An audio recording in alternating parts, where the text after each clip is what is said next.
I'm Monica. The clatter of the plate hitting the floor still rings in my ears. The chocolate cake, which I was savoring just moments ago, now lies in a sticky mess on the polished marble floor of my mother's opulent dining room. My mother, Regina Blackwood, stands over me, a glass of champagne in her hand, a cruel smirk on her lips. "If you want dinner, lick it off the floor," she sneers, her voice dripping with venom. The room falls silent. Forks stop mid-air, and conversations die. I look around at the faces of my family members. My younger brother, Ethan, avoids my gaze. Regina, on the other hand, basks in her own cruelty, thinking she's reduced me to nothing once again. But this time, it's different. I take a deep breath, straighten my back, and smooth the lapel of my suit jacket. I rise from my chair, and every eye in the room follows me. I walk towards Regina until I can smell her expensive perfume, a heady mix of jasmine and power. Leaning down, I whisper, "I know everything." For the first time, her smile falters. A flicker of uncertainty crosses her face, and the stem of her glass trembles slightly. I straighten up, nod once, and turn to leave the table. The crunch of the cake under my shoe breaks the silence, and I walk out of the room, leaving the stunned faces of my family behind me. As I drive away from my mother's mansion, the events that led me to this moment start to play in my mind like a movie. I grew up in a world of wealth and privilege, but it was a world filled with emptiness and coldness. My father, Henry Blackwood, was a kind and gentle man, the buffer between Regina's harshness and me. He passed away 5 years ago, and since then, our family has never been the same. Regina is a woman obsessed with status and appearance. She turned our family gatherings into a stage for her to show off her wealth and social standing. I was always the scapegoat, the one who could do no right in her eyes. Ethan, on the other hand, was her golden child. He could do no wrong, even when he didn't deserve the credit. I remember once, at a charity piano recital, I was the one playing the piano, and Ethan was just turning the pages for me. But after the performance, all the guests congratulated Ethan, and Regina beamed with pride as if he were the star. That night, I cried myself to sleep, not because I was overlooked but because I realized that it had never been about me. After that dinner, I avoided going to my mother's house for a long time.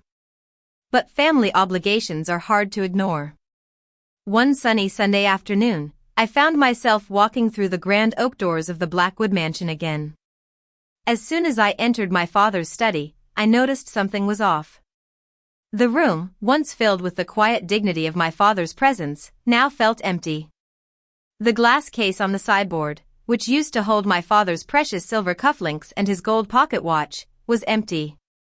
I searched the drawers, the cabinets, and even opened the safe behind the portrait. Nothing. It was as if someone had come in and taken all of my father's most cherished belongings. A few weeks later, a bill arrived at my apartment. It was addressed to my father, dated months after his death. The utilities were still being paid as if he were alive. It made me uneasy, as if his ghost was being used to sign checks he never approved. My suspicions deep. I also started taking discreet photos of the empty spaces on the shelves where the antiques used to be and the envelopes stamped with law firm insignias left open on the hall table. The turning point came during a lunch at the elegant Rosewood Hotel. Regina insisted on meeting there. She loved the attention she got in such a high-class place. I placed my phone on the table, screen down, but recording.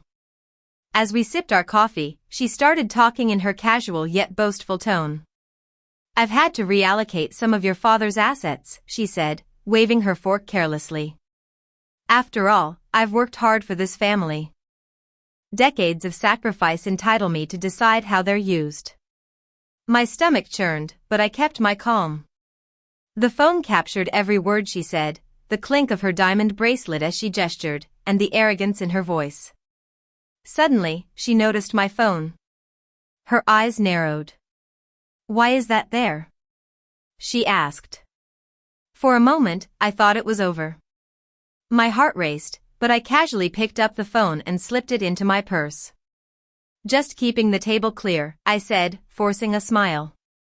She seemed satisfied and turned back to her menu. Once outside, in the shade of a large oak tree, I listened to the recording. Her voice filled my ears, full of self-importance. I felt a pang of shame for having to gather proof against my own mother. But beneath that shame was a growing determination. 2 days later, Ethan showed up at my apartment with a 6-pack of beer. He plopped down on my couch, stretching out his long legs. "Mom says you're being difficult again," he said, opening a bottle. "Why do you always have to push her? She's done so much for us." I took a deep breath and said calmly, "She's been moving Dad's belongings around, and there are accounts that should be closed." Ethan rolled his eyes. "You're making it sound sinister." "It's just a temporary transfer." She explained it to me. "She's just consolidating until the estate is fully settled." The words temporary transfer burned in my ears. It was the confirmation I needed. I knew then that Ethan was just repeating what Regina had told him, blindly loyal to her. But I kept my cool, forced a laugh, and asked him about his work. As he talked about his new project, I watched him, seeing a bit of my father in his smile and the tilt of his head. I wanted to believe that he didn't understand the gravity of what was happening. But I couldn't just rely on suspicion. I confided in my colleague Lily, from the accounting department at work. She was good at spotting irregularities. One evening, after everyone else had left the office, I showed her the stack of forwarded bills and printouts. She adjusted her glasses and started scanning through them quickly. "These aren't normal payments," she said. "Look, there are large withdrawals right before her so-called charity events. And this household fund, it's not linked to any estate account I can find." We cross-referenced the dates, and it became clear that every fund transfer coincided with one of Regina's fancy society dinners. Lily frowned. "If she sold the antiques, there should be receipts, auction records. Unless she's doing it under the table." That night, I started digging deeper. I found a local antique dealer who confirmed the sale of my father's gold pocket watch and another who described the set of silver cufflinks. Both transactions took place shortly after the items disappeared from the study. I bought a large binder, the kind used for legal cases, and started filling it with all the evidence I had gathered: dates, receipts, photos of the empty spaces. With each page I added, the story became clearer. A deep sense of grief welled up inside me as I thought about my father's keepsakes being sold for these shallow social gatherings. But along with the grief, there was a newfound resolve. I knew it was time to confront my mother. And so, we found ourselves in that fateful dinner again. After I left the dining room that night, I knew I couldn't turn back. The next day at noon, my apartment was filled with family members. Ethan was the first to arrive, his tie askew as if he couldn't decide how to approach this. A few of our cousins followed, their voices hushed. Finally, Regina entered, dressed in her expensive tailored suit, her lips pursed in disdain as she looked around my simple apartment. I didn't waste any time. I placed the binder on the table and opened it. The first page showed a photo of my father's pocket watch in the dealer's catalog. The next page had the receipt for the sale of the cufflinks. As the cousins murmured in shock, I pressed play on my phone, and Regina's voice filled the room. Regina tried to brush it off. "Your father wouldn't want his things to gather dust." "I've done what he would have wanted," she said, her voice sharp. Ethan shook his head slowly. "You told me it was temporary and above board." The room was tense. The cousins, who had always followed Regina blindly, now sat in silence, avoiding her gaze. Ethan looked lost, his usual confidence gone. I closed the binder gently. The truth was out, laid bare in front of everyone. The next morning, I took the binder to a law office. The attorney, Mr. Harris, listened carefully as I laid out all the evidence. He promised to petition the court to freeze the contested accounts and to ensure that everything was properly investigated. That night, an envelope slipped under my door. It was from Regina's lawyer, threatening me with defamation and estrangement. The temptation to fight back with all I had was strong, but I knew I couldn't stoop to her level. I was here to protect my father's legacy and the little peace I still had.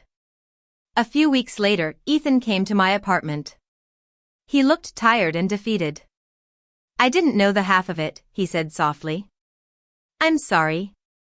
If you want, I'll help you try to get some of the heirlooms back." Months passed, and finally, I decided to invite my family over again. This time, the atmosphere was different. My small apartment was warm and cozy, filled with the smell of homemade soup. Ethan arrived with a loaf of fresh bread, and 2 of our cousins came with bottles of wine. There were no grand speeches, no crystal goblets, just simple plates and mugs. As we sat around the table, I could feel a sense of normalcy. Everyone laughed and talked freely. Regina was absent, as she was dealing with the consequences of her actions. But for the first time in a long time, I didn't feel the pain of her absence. Instead, I felt a sense of peace, and I knew that respect, which had been missing for so long, was finally being served.